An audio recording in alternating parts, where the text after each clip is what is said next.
السلام علیکم۔ آج ہم پڑھیں گے ترمذی شریف جلد ثانی ابواب الفتن صفحہ نمبر 41۔ بسم اللہ الرحمن الرحیم۔ باب ما جاء فی رفع الامانتی، یہ باب ہے امانت داری کے اٹھ جانے کے بیان میں۔ حدثنا حناد حدثنا ابو معاویہ عن الاعمش عن زید بن وہب عن حذیفہ قال حدثنا رسول اللہ صلی اللہ علیہ وسلم حدیثین قد رأيت أحدهما وأنا أنتظر الآخر حدثنا أن الأمانة نزلت في جذر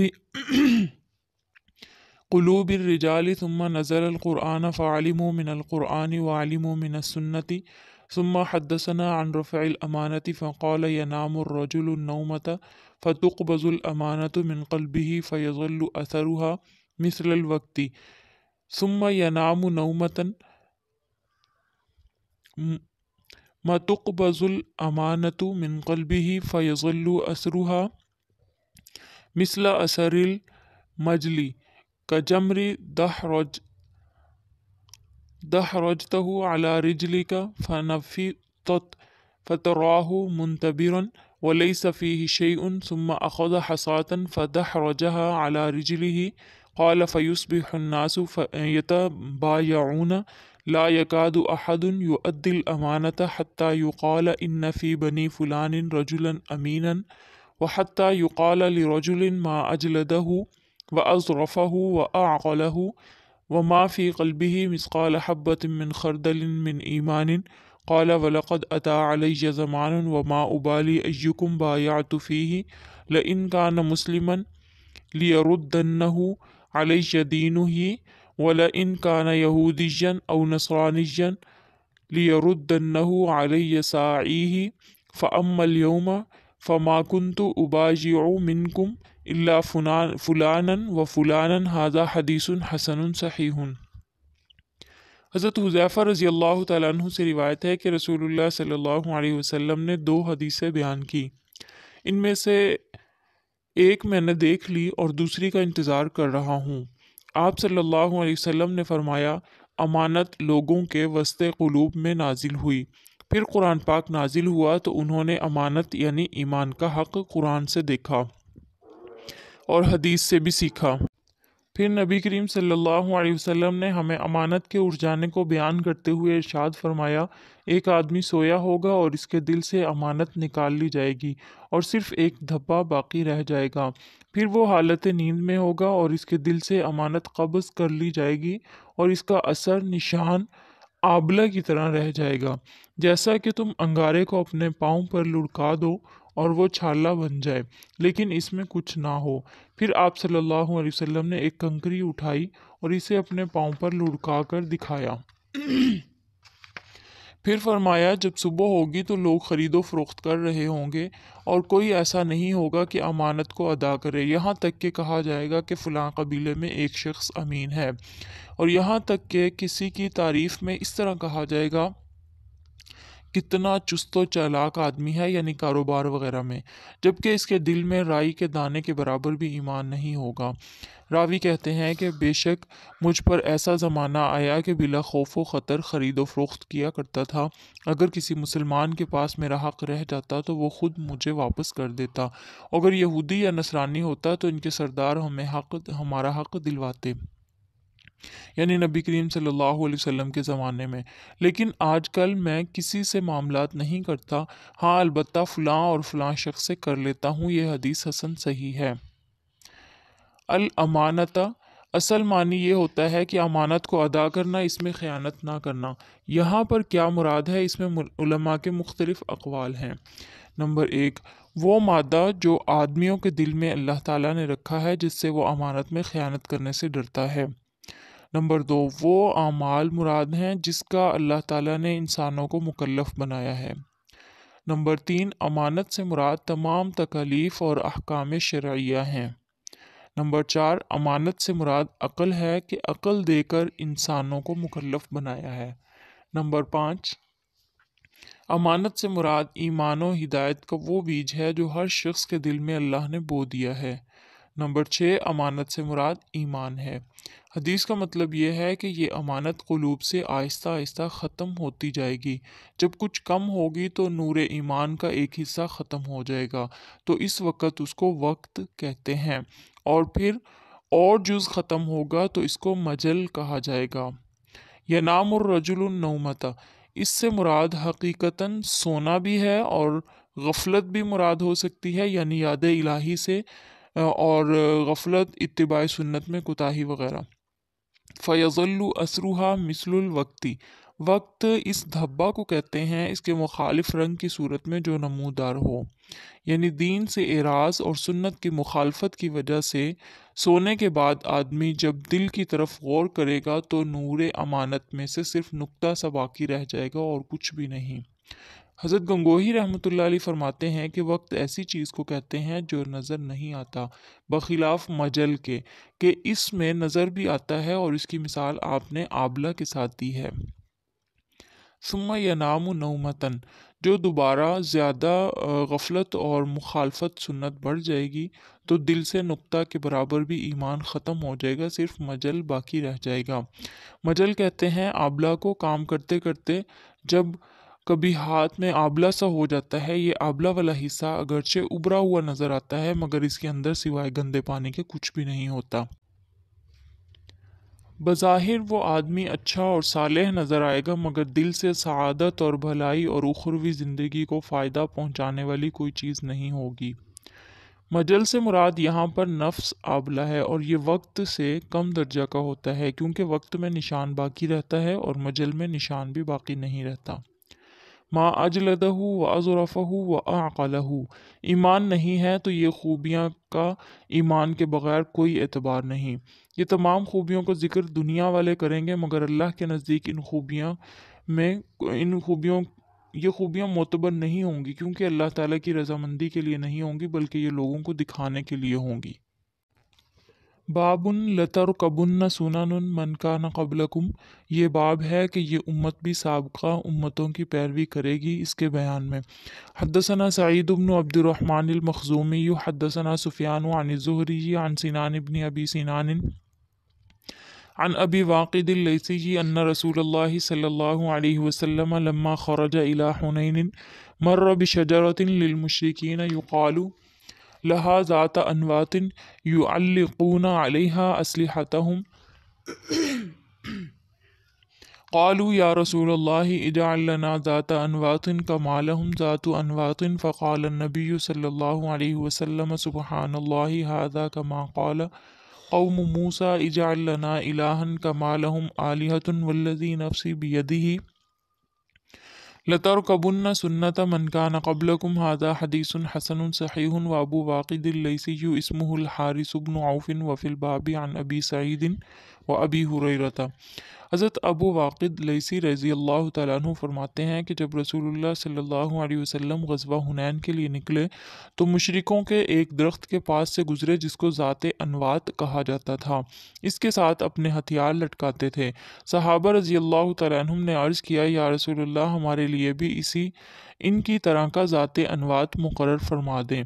آپ صلی اللہ علیہ وسلم نے بطور تعجب سبحان اللہ کہا اور فرمایا یہ تو ایسا ہی سوال ہے جیسا موسیٰ علیہ السلام سے ان کی قوم نے کیا تھا کہ ہمارے لیے بھی ایک معبود بنا دیں جیسا کہ ان کے لیے ہے۔ پھر فرمایا اس ذات کی قسم جس کے قبضہ قدرت میں میری جان ہے، تم ضرور پہلی امتوں کا راستہ اختیار کرو گے۔ یہ حدیث حسن صحیح ہے، اور ابو واقد لیثی رضی اللہ تعالیٰ عنہ کا نام حارث بن عوف ہے۔ اس باب میں حضرت ابو سعید اور ابو ہریرہ رضی اللہ تعالیٰ عنہ سے بھی احادیث منقول ہیں۔ انوات یہ نوت کی جمع ہے بمعنی علامت، نشان، لٹکانے کی جگہ۔ صحابہ کو یہ بات کا علم نہیں تھا کہ مشرکین اس درخت کی عبادت کرتے تھے۔ آپ صلی اللہ علیہ وسلم کو یہ علم تھا کہ مشرکین اس درخت کی عبادت کرتے تھے، اس لیے آپ نے ارشاد فرمایا کہ تم لوگ بھی موسیٰ علیہ السلام کی قوم کی طرح ہوگے۔ من کان قبلکم، اس سے مراد یہود و نصارہ ہیں۔ آپ صلی اللہ علیہ وسلم نے متعدد روایات میں یہود و نصارہ کی اتباع کرنے سے منع فرمایا ہے، مگر امت محمدیہ یہود و نصارہ کی اتباع کریں گی، یہاں تک کہ آپ صلی اللہ علیہ وسلم نے ارشاد فرمایا تھا کہ تم یہود اور نصارہ کی اتنی اتباع کرو گے کہ اگر ان میں سے کسی نے اپنی ماں کے ساتھ زنا کیا ہوگا تو میری امت بھی ایسا عمل کرے گی۔ باب ما جاء فی کلام السباعی، یہ باب ہے درندوں کی بات کرنے کے بیان میں۔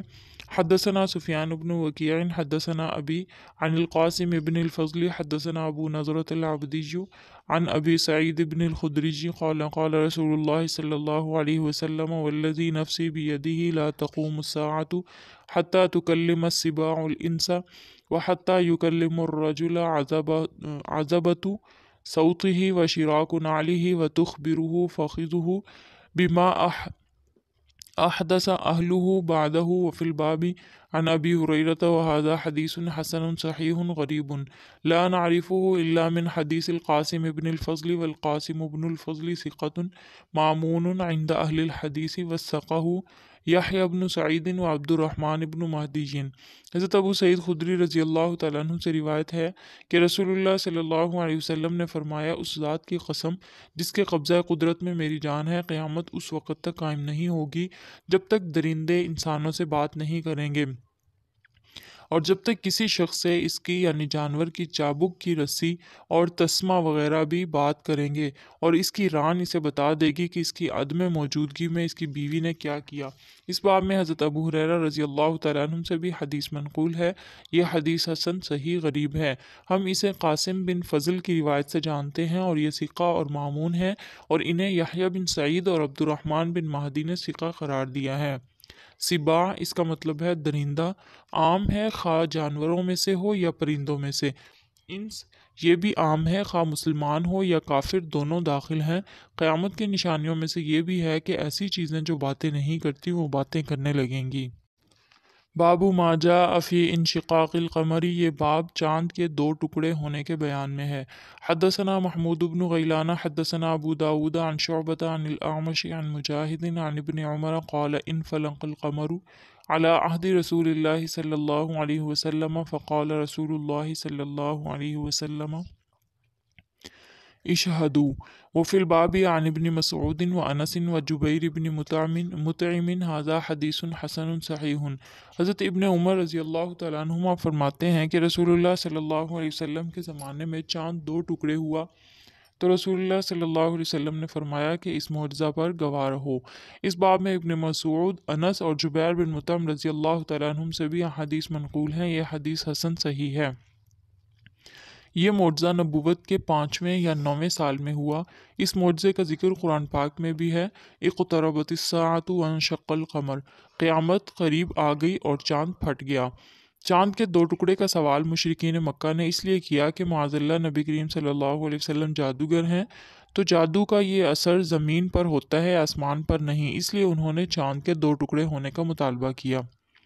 اہل مکہ نے آپ صلی اللہ علیہ وسلم سے سوال کیا کہ اپنی نبوت کے لیے کوئی معجزہ دکھائیں، تو اللہ تعالیٰ نے ان کے لیے چاند کے دو ٹکڑے کر کے دکھا دیا، یہاں تک کہ ہیرا پہاڑ کو دونوں ٹکڑوں کے درمیان دیکھا گیا۔ یہ معجزہ جبل حرام جو مینا کی طرف جاتے وقت بائیں ہاتھ طرف ہے وہاں پیش آیا۔ جب چاند کے دو ٹکڑے ہوئے تو مشرکین نے اطراف میں وفود بھیجے، سب نے اس کی تصدیق کی کہ ہم سب نے فلاں رات میں چاند کے دو حصے دیکھے ہیں۔ مولانا اشرف علی تھانوی رحمۃ اللہ علیہ فرماتے ہیں کہ شق القمر کا واقعہ ایک ہی مرتبہ ہوا ہے، دو مرتبہ نہیں ہوا۔ اس معجزے کے بارے میں یہ اعتراض کرنا کہ اتنا بڑا واقعہ پیش آیا تو دنیا والوں نے کیوں نہیں دیکھا، اس کا جواب یہ ہے کہ بہت سے لوگوں نے اس کا مشاہدہ کیا، مشرکین نے بھی اس معجزے کی گواہی دی ہے۔ دوسری بات یہ ہے کہ رات کا وقت تھا، پہلے سے اطلاع نہیں تھی۔ رات کے وقت آدمی آسمان کی طرف کہاں دیکھتا رہتا ہے۔ باب ما جاء فی الخسف، یہ باب ہے زمین میں دھنسنے کے بیان میں۔ حدثنا بندار حدثنا عبد الرحمن بن مہدی حدثنا سفیان عن فرات القزاز عن ابی الطفیل عن حذیفۃ بن اسید قال اشرف علینا رسول اللہ صلی اللہ علیہ وسلم من غرفۃ ونحن نتذاکر الساعة فقال رسول اللہ صلی اللہ علیہ وسلم لا تقوم الساعة حتى تروا 10 آيات طلوع الشمس من مغربها ويأجوج وماجوج ودابة وثلاث خسوف، خسف بالمشرق وخسف بالمغرب وخسف بجزيرة العرب ونار تخرج من قعر عدن تسوق الناس أو تحشر الناس فتبيت معهم حيث باتوا وتقيل معهم حیث قالوا۔ حضرت حذیفہ بن اسید رضی اللہ تعالیٰ عنہ سے روایت ہے کہ رسول اللہ صلی اللہ علیہ وسلم نے اپنے حجرے سے ہم لوگوں کو قیامت کے متعلق بات چیت کرتے ہوئے دیکھا تو آپ نے فرمایا قیامت اس وقت تک نہیں آئے گی جب تک تم 10 نشانیاں نہ دیکھ لو: سورج کا مغرب سے طلوع ہونا، یاجوج ماجوج کا ظہور، دابۃ الارض یعنی جانور کا نکلنا، زمین کا 3 جگہ سے دھنسنا، مشرق، مغرب اور جزیرہ عرب میں عدن کی جڑ سے آگ کا نکلنا جو آدمیوں کو ہانکے گی یا فرمایا اکٹھا کرے گی، اور اس کے ساتھ جہاں وہ رات گزاریں رات گزارے گی اور جہاں وہ قیلولہ کریں گے یعنی دوپہر ٹھہریں گے وہیں ٹھہرے گی۔ حدثنا محمود بن غیلان حدثنا وکیع عن سفیان نحوہ وزاد فیہ والدخان۔ محمود بن غیلان وکیع سے اور وہ سفیان سے اسی طرح کی حدیث نقل کرتے ہیں، البتہ اس میں والدخان یعنی کہ دھواں کے الفاظ زیادہ ہیں۔ حدثنا حناد حدثنا ابو الاحوص عن فرات القزاز نحو حدیث وکیع عن سفیان حدثنا محمود بن غیلان حدثنا ابو داود الطیالسی عن شعبۃ والمسعودی سمع فرات القزاز نحو حدیث عبد الرحمن عن سفیان عن فرات وزاد فیہ الدجال او الدخان۔ حناد بھی ابو احوص سے اور وہ فرات قزاز سے، وکیع کی سفیان سے منقول حدیث کی مثل نقل کرتے ہیں۔ محمود بن غیلان داود طیالسی سے اور وہ شعبہ سے، وہ مسعودی سے اور وہ فرات قزاز سے عبد الرحمن کی سفیان سے منقول حدیث کی مانند نقل کرتے ہیں، اور اس میں الدجال او الدخان یعنی دجال یا دھواں کے الفاظ زیادہ ہیں۔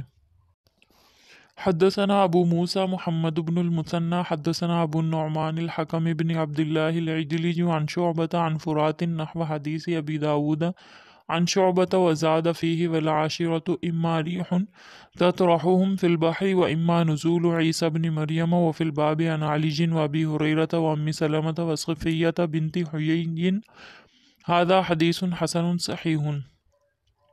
ابو موسیٰ ابو نعمان سے، وہ شعبہ سے اور وہ فرات سے حدیث کی شعبہ کے مثل نقل کرتے ہیں، شعبہ کی حدیث کے مثل نقل کرتے ہیں، اور اس میں یہ الفاظ زیادہ ہیں، اور 10ویں نشانی یا تو ہوا ہے جو ان کو سمندر میں پھینک دے گی یا حضرت عیسیٰ بن مریم کا نزول ہے۔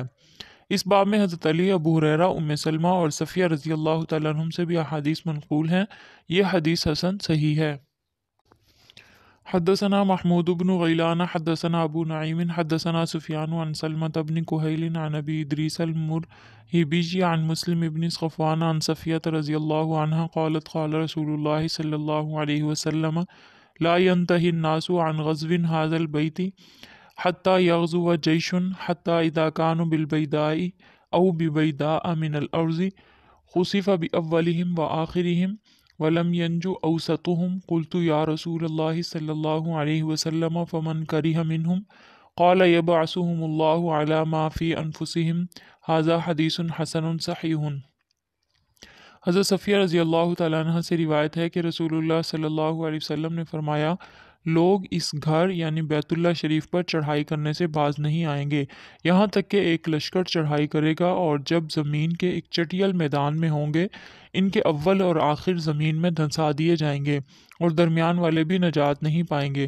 حضرت صفیہ رضی اللہ تعالیٰ عنہ فرماتی ہیں میں نے عرض کیا یا رسول اللہ جو لوگ ان میں سے اس فعل کو برا سمجھیں گے؟ آپ صلی اللہ علیہ وسلم نے فرمایا اللہ تعالیٰ انہیں ان کے دلوں کے حال کے مطابق اٹھائیں گے، یعنی ان کی نیتوں پر دار و مدار ہوگا۔ یہ حدیث حسن صحیح ہے۔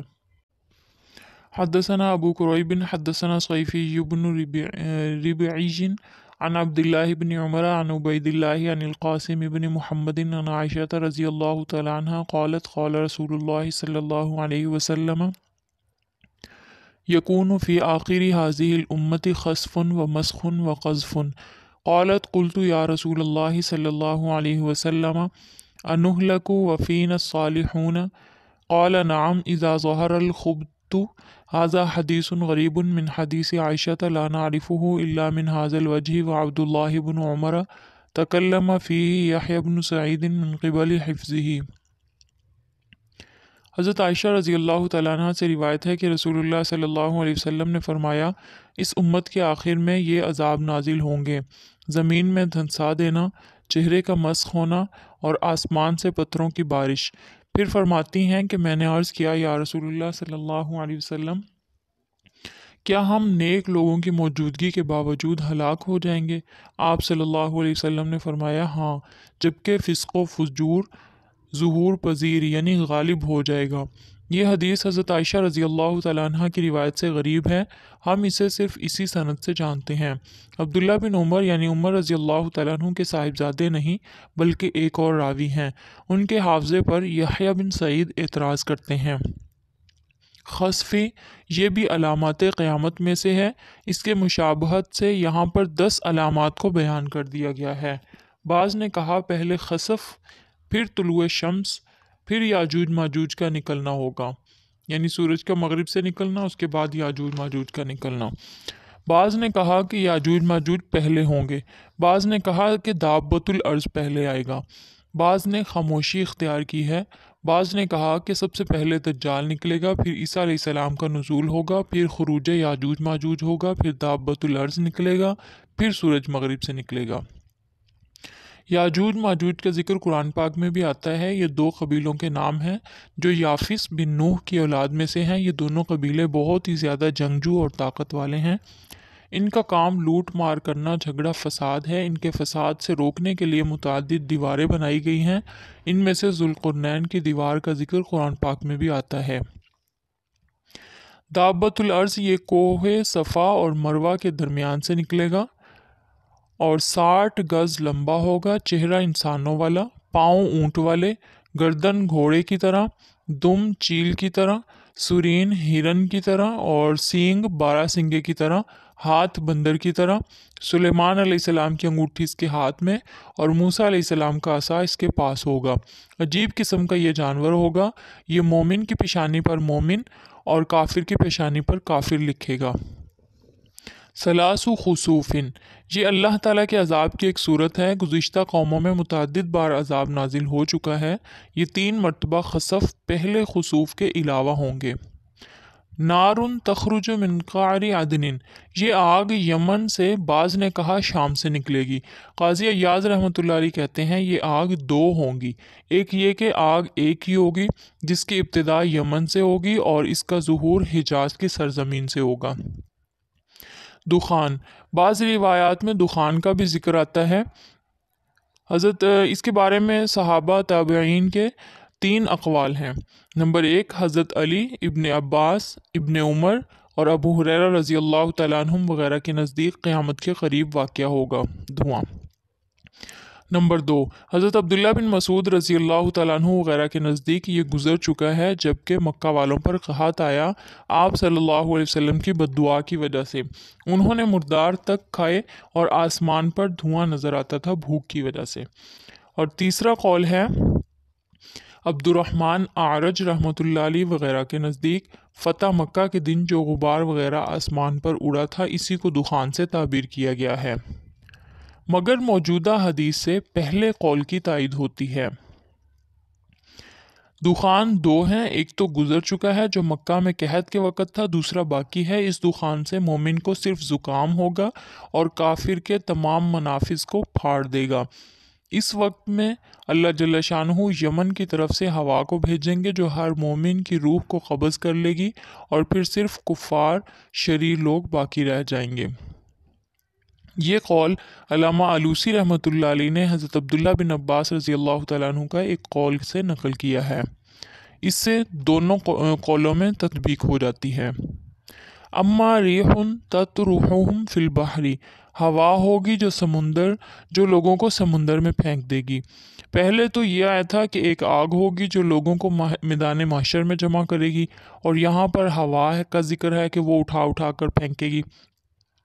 اس کا جواب یہ ہے کہ کفار کو تو ہوا سمندر میں پھینکے گی، مسلمانوں کو آگ سے ملک شام میں جمع کیا جائے گا۔ آگ کے ساتھ ہوا ملی ہوئی ہوگی اس لیے ان کو سمندر میں پھینکنا آسان ہو جائے گا۔